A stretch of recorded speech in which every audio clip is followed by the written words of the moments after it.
तर फडणवीस शिवसैनिकांविरुद्ध धर्मयुद्ध करण्याची भाषा करतात असं उद्धव ठाकरे यांनी म्हटलेलं आहे। 2014 आणि 2019 हाच शिवसैनिक मोदींसाठी मतं मागत होता तेव्हा धर्मयुद्ध नाही का दिसलं असं उद्धव ठाकरे यांनी म्हटलंय। हारून खान यांच्यावरील सत्ताधाऱ्यांच्या टीकेला उद्धव ठाकरेंनी हे उत्तर दिलेलं आहे। हारून खान ठाकरे गटाकडून वर्सोव्यातून विधानसभेच्या रिंगणात आहे। पाडण्यासाठी म्हणून देवेंद्र फडणवीस तिकडे गेले आणि काय म्हणाले, जे वोट जिहाद करतायत त्यांच्या विरुद्ध धर्मयुद्ध करा। धर्मयुद्ध?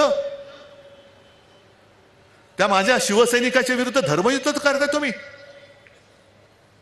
देवेंद्रजी, तुम्हाला माहिती नसेल किंवा आठवत नसेल किंवा सोयीप्रमाणे तुम्ही विसरला असाल, 2014 साली आणि 2019 साली आम्ही जेव्हा तुमच्या सोबत होतो आणि मोदीजींसाठी मत मागत होतो, त्याही वेळेला हा माझा शिवसैनिक, शिवसेना प्रमुखांचा शिवसैनिक मोदींसाठी मत मागत होता, तेव्हा तुम्हाला धर्मयुद्ध का नाही दिसलं?